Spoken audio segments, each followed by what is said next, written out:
પ્રભુ તને પ્રભુ કરીને તો બોલાવે છે. તારી પ્રભુતા પ્રગટ કરાવવા માટે તારામાં પ્રભુત્વ ભરી છે, અનંતી પ્રભુતા છે. હા હા હા હા, એ વસ્તુથી જુઓ તો અનંતી પ્રભુતા એ તારી છે. જ્ઞાયક પણ કાંઈ જડ પણ થયું નથી.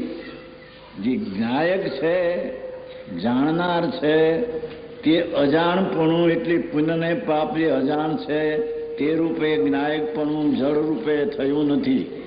જાણનાર તે અજાણપણે થયો નથી. એટલે શું?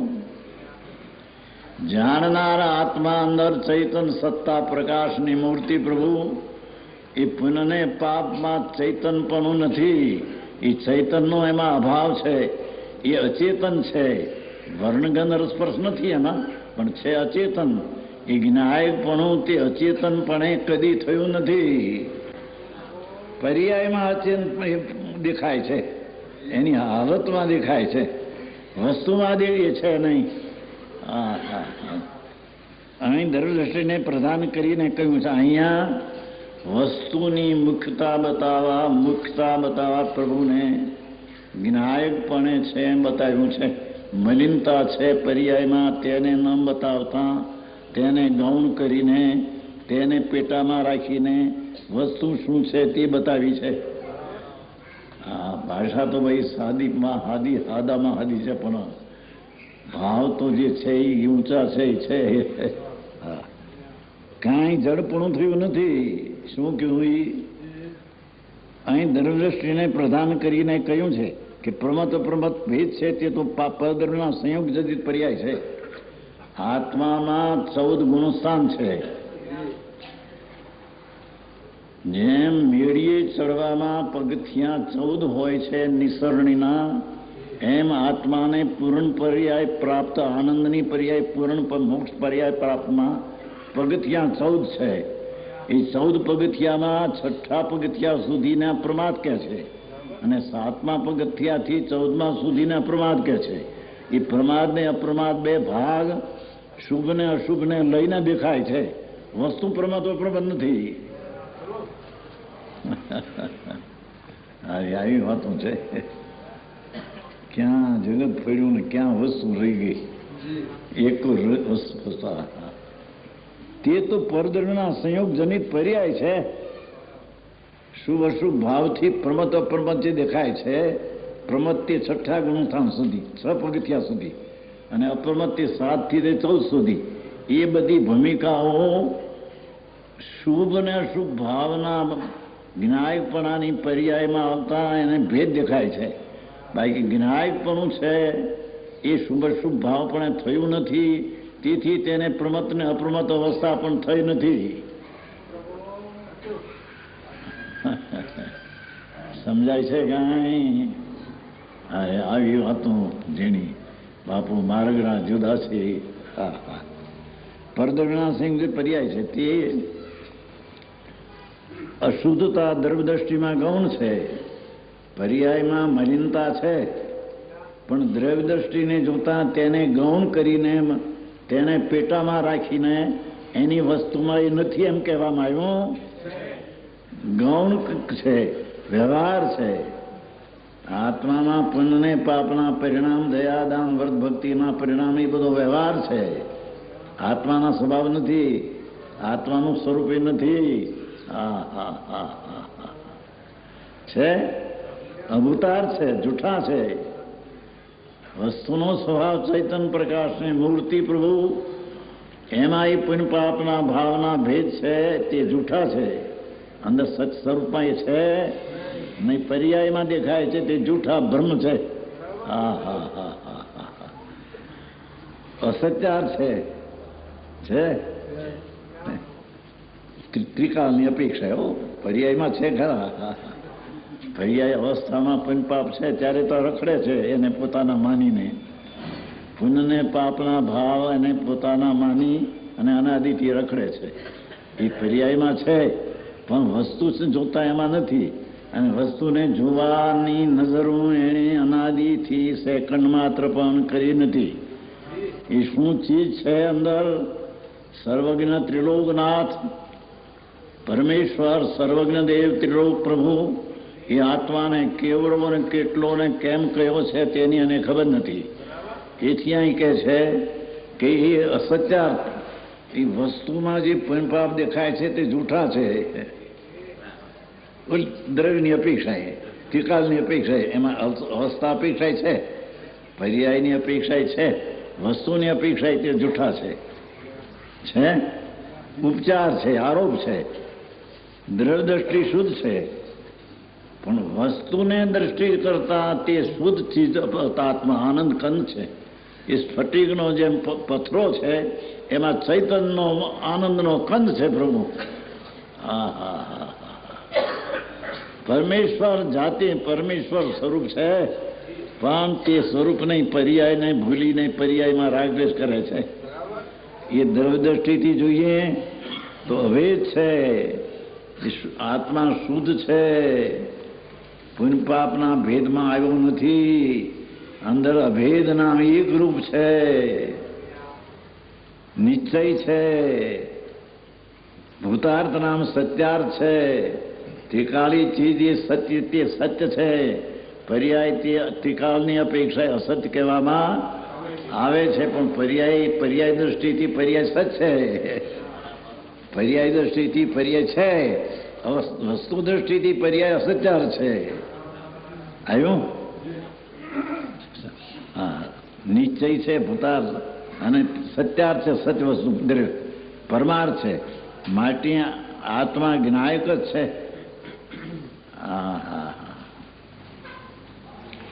ભગવાન આત્મા તો જ્ઞાન સ્વરૂપ ચૈતન્ય ચંદ્ર છે. જીન ચંદ્ર કહે છે જેને. જીન એટલે વિતરાગી ચંદ્ર. એ આત્મા જીન ચંદ્ર વિતરાગી ચંદ્રની મૂર્તિ અંદર છે. પણ કોઈ સાંભળ્યું નથી, એના તરફ ગયો નથી, વિચારમાં લાવ્યો નથી. બહારની કડાકૂટમાં મરીને મૂંઝવણમાં અનાધિકાર 84 અવતાર કરે છે. એ અહીં કહે છે. પર માટે આત્મા જ્ઞાયક જ છે, તેમાં ભેદ નથી, વસ્તુમાં ભેદ નથી, પર્યાયમાં ભેદ છે રાગદ્વેષના.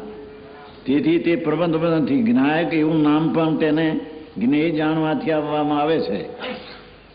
એને જાણનારો એમ કહેવામાં આવે છે. તો જાણવા યોગ ચીજને દેખીને એમ કહેવાય છે કે જાણવા લાયક છે. પણ એ જાણનારો પોતે પરને નથી જાણતો. પરને જાણવા કાળે પોતાની જ્ઞાનની દશા રૂપે થઈને જાણે છે ને, પરને જાણતો નથી, પોતાને જાણે છે. આવી વાતો ઝીણી છે પ્રભુ.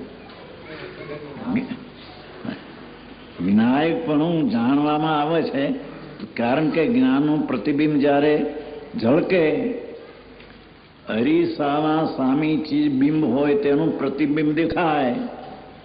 અરીસામાં સામી ચીજ બિંબ હોય અને પ્રતિબિંબ, બિંબનું પ્રતિબિંબ. એમ ભગવાન ચૈતન્ય અરીસો, એમાં રાગ દેશનું બિંબ, તેને પ્રતિબિંબ અંદર ઝળકે છે એટલે જણાય છે. એ જાણનારો છે. બહુ જણું ભાઈ આમાં. હવે ક્યાં પહોંચવું આવ્યું હતી એને. એ જાણવામાં આવે છે, કારણ કે જ્ઞેયનું પ્રતિબિંબ જ્યારે ઝળકે છે ત્યારે જ્ઞાનમાં તેવું અનુભવાય છે. જ્ઞાન પરને જાણવા કાળે પોતાપણે પ્રણમે છે. પરને જાણવા કાળે પરપણે થતો નથી.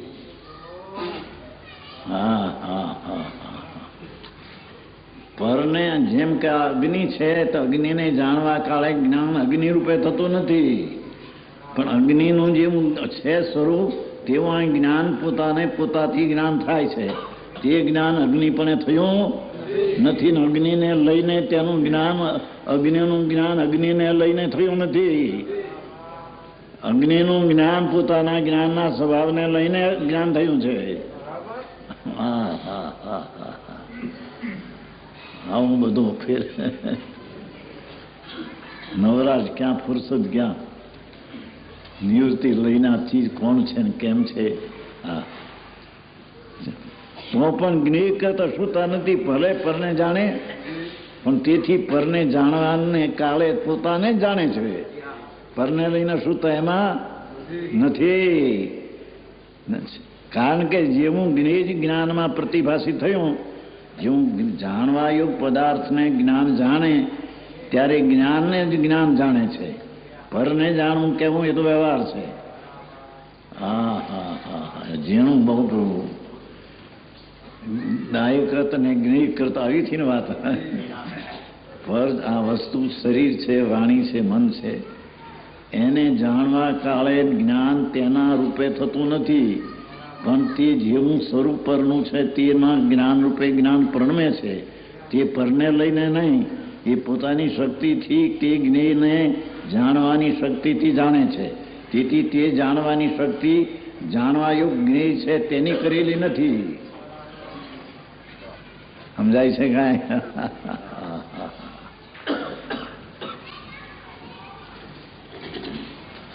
તેઓ જ્ઞાયકનો અનુભવ કરતા જ્ઞાયક છે. આ હું જાણનારો છું તે હું છું.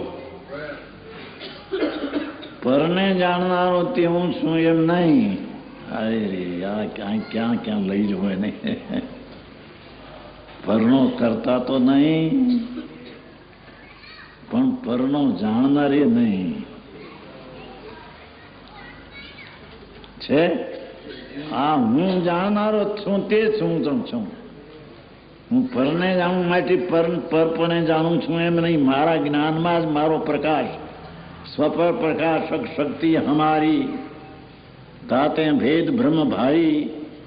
સ્વપર પ્રકાશક મારી જ પર્યાયમાં હું સ્વ ને પરને મારા લઈને મારે લઈને મારામાં જાણું છું. હા હા હા હા, પરને લઈને નહીં. પરનું જ્ઞાન નહીં, એ સ્વનું જ્ઞાન છે. હા, હરીસામાં જે પ્રતિબિંબ દેખાય છે એ પર વસ્તુ ત્યાં નથી આવી. પર આવી છે ત્યાં, એ તો હરીસાની અવસ્થા છે.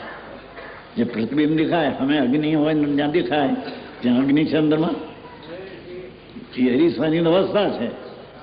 એ ઝળક હરીસાની અવસ્થા છે, એ અગ્નિને નહીં. એમ જ્ઞાનમાં જે જ્ઞેય જણાય છે તે જ્ઞાનની અવસ્થા છે. જ્યાં જાણનાર જાણવા યોગ્ય વસ્તુ એની અવસ્થા એ નથી. જેની વાત છે ભાઈ, તો અહીંયા તો થોડું વાત કરીએ. હો, બહુ ઝીણી બહુ આગે નથી લઈ જતા. પહેલું મેળવું છે માંડ. હા હા હા, હે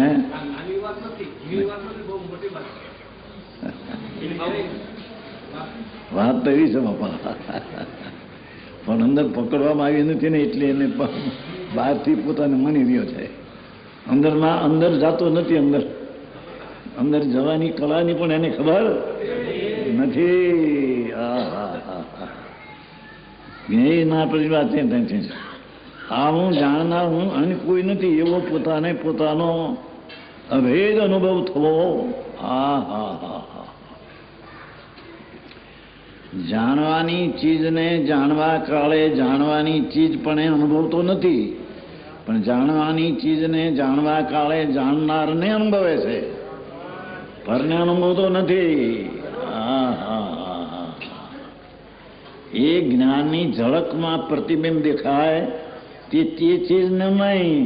અહીંયા જ્ઞાનની દશા એની છે, એ જ્ઞાનની દશાને અનુભવે છે. હા હા હા, આમ જ્યાં સુધી અંતર અનુભવ ન થાય ત્યાં સુધી એને સમ્યક દર્શનને ધર્મની શરૂઆત ન થાય. અને ધર્મની શરૂઆત ન થાય તો પછી ચારિત્ર કે વ્રત કે એને હોઈ શકે. જ્યાં એકડો નથી ત્યાં મીંડાને શું ગણતરી કરવી. હા હા હા, અભેદ અનુભવ થવો ત્યારે એ જાણવારૂપ ક્રિયાનો કરતા પોતે શું કહે છે? જાણનાર પરને જાણવા કાળે પર તરફનું જ્ઞાન પણ પોતે પોતાપણે થયો. તે જાણવાનું કાર્ય થયું એ પોતાનું કાર્ય છે, અને જાણનારો પોતે કરતા છે. પરનું જાણવું એ પોતાનું જાણવું થયું છે. એ પોતાનું જાણવું એ પોતાનું કાર્ય છે, અને એનો કરતા આત્મા છે. પરનું જાણવાનું કાર્ય એનો કરતા પર છે અને જણાય છે આ એમ નથી.